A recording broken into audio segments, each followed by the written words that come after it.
চাঁদা দেওয়ার কথা ছিল সবাই, কেউ দেয় চাঁদাটা দিলি না, ঘটনা কি তোকে? হ্যাঁ কি ব্যাপার?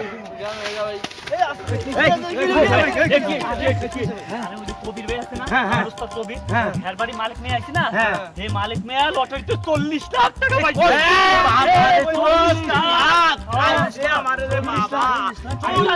এই ঠিক আছে তো না, যাবো তাহলে?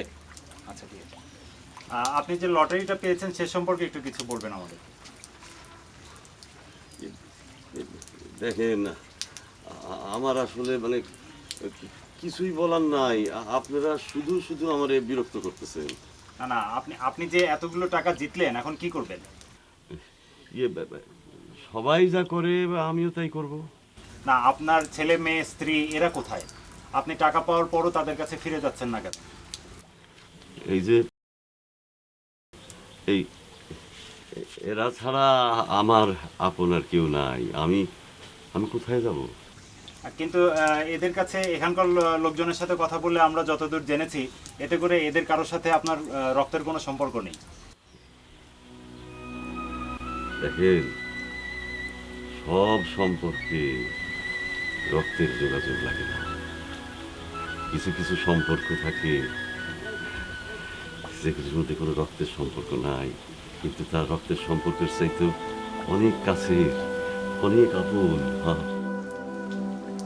দর্শক, আমরা এতক্ষণ লটারি বিজয়ী মালিক মিয়ার কথোপকথন শুনলাম, যিনি এই মুহূর্তে 40 লক্ষ টাকা জিতেছেন। স্বজনবিহীন একজন মানুষ শিকড়ের মতো আঁকড়ে ধরে বেঁচে আছেন টেম্পো চালক কবিরের পরিবারে। গাজীপুর থেকে মাসুদ আলী। ওই কি বুঝলি? আম্মা, আব্বা 40 লাখ টাকা পাইছে। পাইছি তো। তা এখন তুই কি মনে করছিস ওই টাকা আমি তার হজম করতে দিমু? জীবনেও না। তার গলা না গলা না, পেটের মধ্যে পাড়া দিয়ে ওই টাকা আমি বের করে ফেলাম। আমার তো মনে হয় আব্বা টাকা দিবে না, সব টাকা ওই টেম্পল হাবিস করে ফেলবে। টাকা দিব না এত সোজা? হ্যাঁ, এত সোজা? দুনিয়ার সততা হেরামি ছুটাই দেব। সারা জীবন সততাগিরি করছে, কইরা কি হয়েছে? কিছু হয়েছে আমাকে? কিছুই হয় নাই। ওই একই পোস্টে আমার নিজের আপন বোনের জামাইও চাকরি করে। সে কি করছে? সে ঢাকা শহরে বাড়ি করছে, 7 তলা ফ্ল্যাট কিনছে। হ্যাঁ, পোলা মায়াকে বিদেশে রেখে লেখাপড়া শিখাইতেছে। 4-4টা গাড়ি কিনছে। আর আমি একটা গাড়ির জন্য মাথাটা কুইটা মরে গেলাম, তাও দিল না কিনা। পারছে দিবা? পারে না। শোন, এইবার এই টাকা দিয়ে আমি একটা দামি দেখা গাড়ি কিনুম। আম্মা, টাকাটা পাইলে আমার একটা বাইক আর ব্যাংক ট্যুর একটা ব্যবস্থা করে দিবেন। দাঁড়া, আগে নিয়ে আসি, তারপর সব দেখাম। ঠিকানা পাবো কই? ঠিকানা পাবো কই? ঠিকানা পর কই পাবো? কইলো না গাজীপুর। আরে গাজীপুর, পুরা গাজীপুর সইসা পেলাম।